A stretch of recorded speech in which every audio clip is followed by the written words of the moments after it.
When summer break ends, everyone dreads going back to school. The start of this school year was an absolute nightmare, and all because of one person, my teacher. For years, my friends and I had heard about Miss Jane. The older kids told stories, shaking and crying with 1,000-yard stares. Of course, it didn't used to be our problem until now. I got put in Miss Jane's custody first thing in the morning on the first day of school, where I very quickly realized that if anything, what I heard was gravely understated. This grade goes here, that one over here.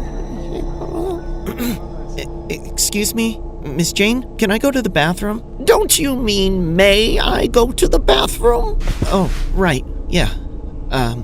May I go to the bathroom, Miss Jane? You may not! Who do you think you are? Nobody. Do not raise your voice at me! Yes, ma'am. Are you trying to humiliate me? No. I know a liar when I see one! But I wasn't lying. Well then, go ahead, do it, right here. What? Prove it! If you weren't lying to me, piss your pants or shit in your little diaper. Come on, do it! That's what I thought. Pathetic! That was only day one. She went scorched earth, no mercy, no patience. I had been told that she had a short fuse, but I never expected her to react like that. As the days went on, I remained on my best behavior, and even though everyone saw what happened to me, a lot of kids still couldn't believe it could happen to them, until it did. One by one, we were all dehumanized. We began to understand why her class had such a high fail rate. Maybe failing was better than enduring this daily psychological torture. It only took a couple of weeks before kids started dropping like flies. Eventually, I came upon that decision too. But I don't think I could have made the right choice no matter what I did. Since the incident on the first day, I started using the bathroom right before school started. I guess I knew it was only a matter of time before one of my bathroom trips ran long. And before I knew it, I was officially late.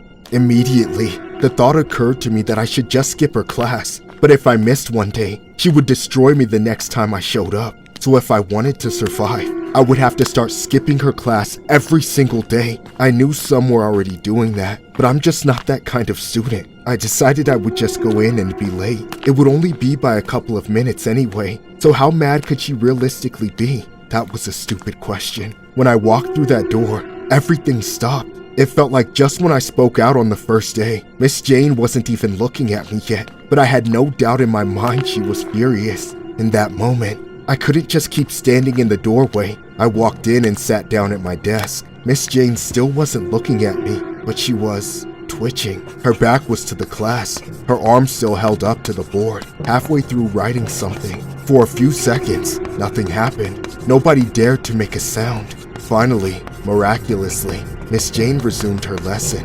Of course, I should have known I wasn't getting out of this unscathed. As I was saying, on July 4th, 1776, the Founding Fathers signed the... On July 4th, 1776, the Founding Fathers signed the Declaration of... God damn it! Oh crap! Damn you, you little shits, Jane! You made me lose my concentration! I'm sorry, really sorry! Hey! Insolent, disobedient child! You'll pay! Stop it, please! I'm sorry, just stop! Oh, hell!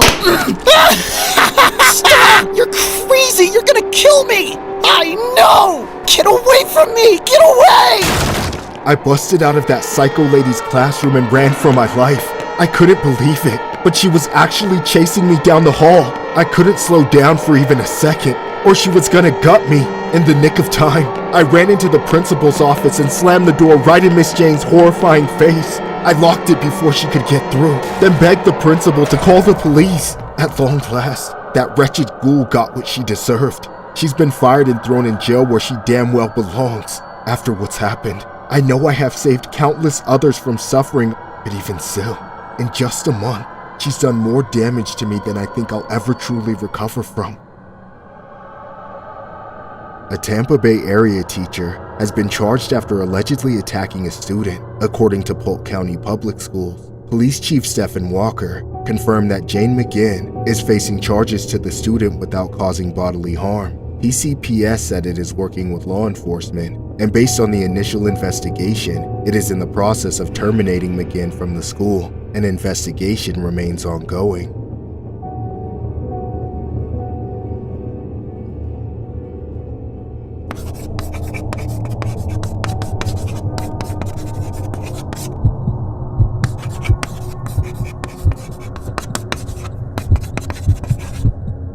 Throughout my years wasted in public school, I've been lucky enough to say that all my teachers have been easy to get along with. One, however, always stuck out to me as being a little too nice. His name was Mr. Ted. He insisted everyone call him Mr. Teddy, like a teddy bear. Keep in mind we were in high school.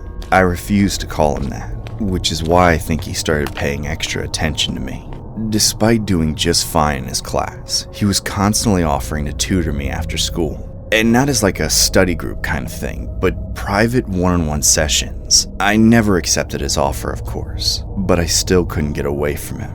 No matter what I did, I repeatedly ran into him in the weirdest of places. Weirdest place of all was the boys' bathroom. He treated it like a social hour. He was the kind of guy that would always use the urinal right next to you, even if all the rest of them were wide open. I'd look over while at the urinal and see his eyes staring directly into mine, or lower, only to hear the most invasive sentence ever to enter my ears. I like the birthmark you got down there. What? How did you know about that? Were you looking at it? No, just a lucky guess. But I'm right, aren't I? That's private information, Mr. Ted. Of course, you don't need to tell me. I'll make you call me Teddy one of these days. What was that? I said I'll see you in class, Ray. Right. Uncomfortable interactions with Mr. Ted were unfortunately the norm for me, but I never had the guts to report him. With no other option, I dealt with it for months. I started drinking less water so I wouldn't have to go to the bathroom as much. I got up and left right before the bell rang so I could use the crowd to distract him. Sometimes people would notice me acting weird around Mr. Ted and ask what was up. I tried to tell them what was really happening the first few times, but they turned it into a joke. From then on, I just made something else up to keep rumors from spreading. The last thing I wanted was for people to twist the truth and accuse me of wanting this all to happen. Of course, the stress of everything eventually got to me. I screwed up, mouthed off to the wrong teacher, and got detention. I was terrified that Mr. Ted would somehow be the detention teacher, but thankfully he wasn't. It was one of the older, no-nonsense guys who never lets anyone out of his sight. Obviously, for that whole hour, I wasn't allowed to use the bathroom, so I needed to go right after. The detention thing threw off my whole schedule. I was supposed to catch the bus, but now I had to wait around for my mom to pick me up, creeping my way over to the boys' bathroom. I was very aware of the potential presence of Mr. Ted. I heard he always stayed after, but the hallway was empty. I peeked inside his classroom and the lights were off too. Then finally, I went into the bathroom, thinking it was empty. At the urinal, I unzipped, relaxed, and started to piss. Then I heard one of the stalls open. My stream was cut off instantly. I could tell just by the footsteps. It was Mr. Ted. He had been waiting, lurking. It was like he knew I'd be there after school. I was frozen. This was my worst nightmare. The chances of anyone else walking in and making this less unbearable were close to zero. Mr. Ted was now bolder than ever.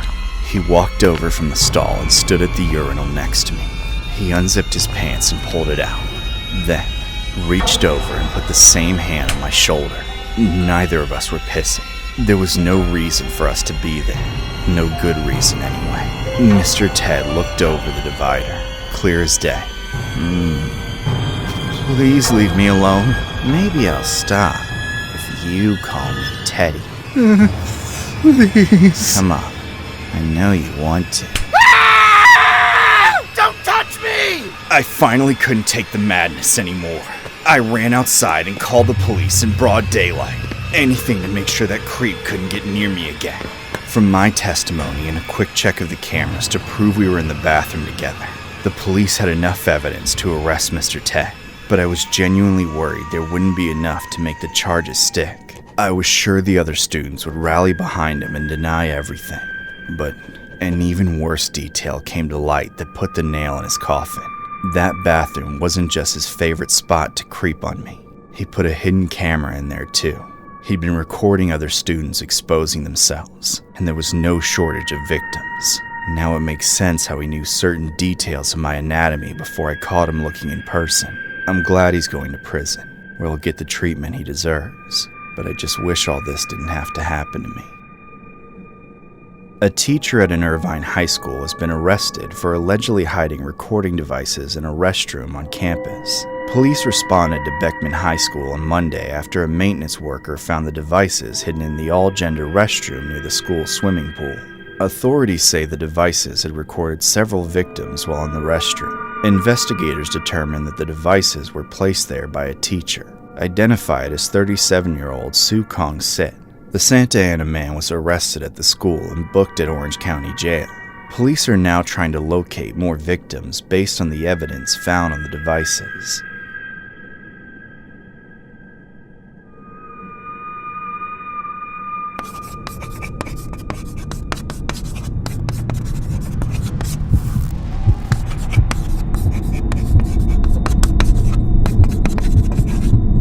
This year, one of my teachers was starting his first year of teaching. His name was Mr. Malley. At the end of the second week, he handed out a test on everything we had covered so far. I thought I did fine on it. However, when he handed the test back on Monday, I was floored. I got an F. Not nearly a passing grade either. A 30%. It was the lowest score I had ever gotten on anything. And when I looked up and saw Mr. Malley still staring down at me like he was about to laugh in my face, I was about to burst into tears. Surprised? I guess you're not as smart as you thought, so it's a good thing you're pretty. But I knew the answers. I did good on this. Mr. Malley, please. This has to be a mistake.